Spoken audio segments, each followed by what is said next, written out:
അല്ലാഹുവിന്റെ ഹബീബ് സ്വല്ലല്ലാഹു അലൈഹി വസല്ലമ തങ്ങൾ സ്വഹാബത്തുൽ കിറാമിനോട് പറഞ്ഞു കൊടുക്കുകയാണ്, സ്വഹാബ, ഞാൻ ഒരു ദിക്ർ നിങ്ങൾക്ക് പറഞ്ഞു തരട്ടെയോ സ്വഹാബ? നാളെ നന്മയും തിന്മയും തൂക്കുന്ന സമയത്ത് നന്മ വർദ്ധിക്കാൻ ഈ ദിക്ർ കാരണമാണ് സ്വഹാബ. ഏതാണ് ആ ദിക്ർ എന്നറിയുമോ? സുബ്ഹാനല്ലാഹി വബിഹംദിഹി സുബ്ഹാനല്ലാഹിൽ അദീം വബിഹംദിഹി അസ്തഗ്ഫിറുല്ലാഹ്. ഈ ദിക്ർ നമുക്ക് ചൊല്ലാൻ കഴിയുമോ? നമ്മൾ ഈ ദിക്ർ പതിവാക്കിയാൽ, ഒരു ദിവസം 10 ദിക്റെങ്കിലും നമ്മൾ ചൊല്ലിയാൽ നമ്മുടെ നന്മ വർദ്ധിക്കാൻ കാരണമാണ്. ഹബീബായ മുഹമ്മദ് മുസ്തഫ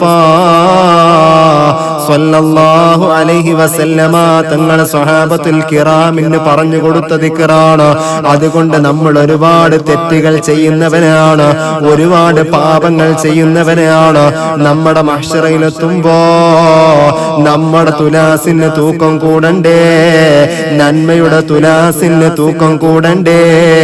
ആ നന്മയുടെ തുലാസിന് തൂക്കം കൂടാൻ ഏറ്റവും നല്ലൊരു ദിക്റാണ്. അതുകൊണ്ട് ഈ ദിക്ർ നമ്മുടെ ജീവിതത്തിൽ പതിവാക്കണേ.